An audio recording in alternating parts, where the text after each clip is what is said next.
Welcome to another Aluvian Gaming game review. Today we're scavenging around in State of Decay 2. State of Decay 2 is an Xbox and Windows 10 exclusive open-world zombie survival game published by Microsoft Studios. It's been the recipient of a lot of media buzz and a huge marketing push by Microsoft. I mean, they're using it as the title to entice people to sign up for their monthly game library service, Game Pass. With this much hype, it's gotta be good, right? Wrong. Undead Labs' follow-up to 2013's State of Decay honestly feels like it should have come out at that time. The game looks and feels like an early access game built for the last generation of hardware, and is still full of silly bugs as well. The visuals are terrible. Textures are blurry and muddy and extremely lacking in resolution. Characters' faces are pretty bad and lack any real animation. The game suffers badly from pop-in for both foliage and zombies alike. While cruising down the road, things can look clear. Then just 20 feet in front of you, a horde just appears, and this is in broad daylight. This is unacceptable in a game that touts permadeath as a feature, and has graphics as low quality as seen here. This isn't a hardware limitation. The game also does not showcase any weather effects at all from my experience. That's absolutely absurd, especially when a rain collector is a base upgrade you can build to provide water for your compound. Looks like day and night are all we get. But graphics aren't everything. So as you continue rummaging around in the drawers of the game, let's look at the gameplay, which consists of building a base, recruiting randomly generated survivors, looting supplies, and killing zombies. The main thing you'll constantly be doing is going out on supply runs, or going to help other randomly generated survivors who are requesting help. Because everyone is randomly generated and expendable, you never really form any sort of attachment to them. There's no reason to care. Everyone is generic and replaceable. But what about the main characters? Well, really there aren't any. You just play as whatever random survivor isn't tired at the time. They're more a resource than a character. The game features no real story, as it is all procedurally generated. One could argue that this would make every play session unique, but I disagree. It feels like something randomly generated. There's very little depth to any of it, and it doesn't matter. It's a pile of disparate quests with no real cohesion or narrative. Heck, even containers contain random supplies. You find a lootable gas can in a garage. Once you open it, some snacks. Yeah, that's what I was expecting to find inside. The combat is clunky and mostly consists of wildly flailing in the general vicinity of zombies and hoping you connect. It's not satisfying or exciting, and it doesn't really get much more complex than that. The sound effects for putting machete to zombie are nice though, and provide a nice squish. The voice acting, however, is flat. Lines are delivered lacking any emotion. You wonder if they themselves were zombies. The actors sound genuinely disinterested in what they're doing. The music was fairly unremarkable, though it did have a frequent tendency to cut out for seconds at a time. Then there's the camera, which likes to go crazy specifically when you're inside of a building. Walls tend to freak it out, which can lead to nausea to the player. The zombie AI is extremely dumb, and not just because they're zombies. Zombies will full sprint into the wall of a building because there's someone inside, instead of looking for a way in.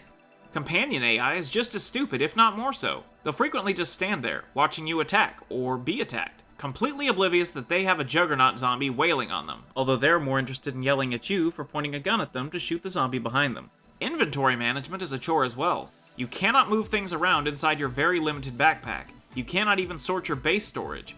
When looting, it doesn't show you what the first item in the container is unless you move the cursor off of it and then back again. This is very basic stuff that screams unfinished game.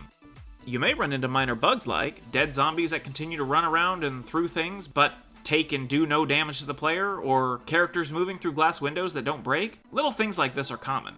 Just looking at the base building and management side of things, it's all very shallow and not explained very well. You can only build things in predetermined plots, and those are limited and predetermined based on the facility you occupy. You cannot expand your base when you need more space. You have to move. The survivors you recruit to your colony cannot be assigned to tasks, nor do they actually do anything while you're out scavenging and helping other groups, aside from frequently radioing you to let you know that they've misplaced or ruined some of your previously gathered supplies. The bases feature walls and gates that cannot be upgraded. How is that not something you can upgrade? You can't even attack zombies through the gates with your melee weapons. You have to either open the gate, waste bullets, or wait for them to get in. The base building feels so lackluster, and as a centerpiece of the game, it's a huge disappointment. Even making use of the facilities that you've built is badly implemented. The building overview screen tells you a workshop or machine shop is required to repair your weapons, so you build one. But if you go to that facility, there is no option to do so, nor any instruction on what you need to do. It took several hours of just stashing broken weapons and finally a Google search before I learned that, for some unfathomable design reason, you have to put the broken weapon in your base storage, then press the repair button. which is indicated very small at the bottom of the screen when you move your cursor over it, and then you can re-equip your newly repaired weapon.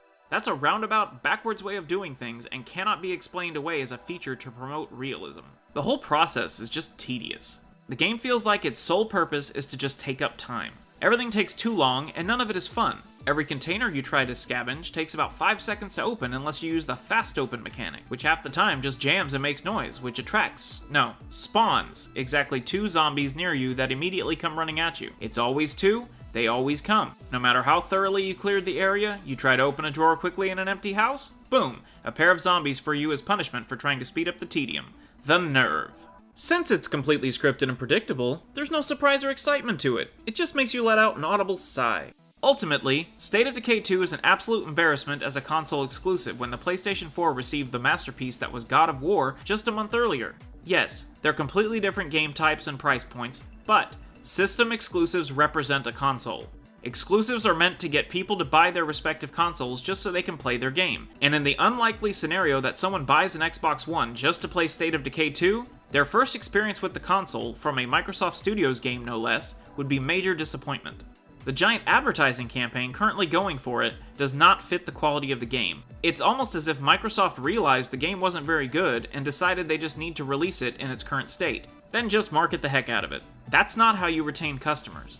I give it a 4 out of 10, as a below-average game that is probably best avoided unless you really enjoyed the original. It really is unfortunate, as the game had so much potential, and maybe with more development, it could still reach it. But I can only review the game in front of me now, and it is what it is. Furthermore, when you blast advertising as hard as Microsoft did here, you create a certain level of expectation and hype, which the game completely fails to meet.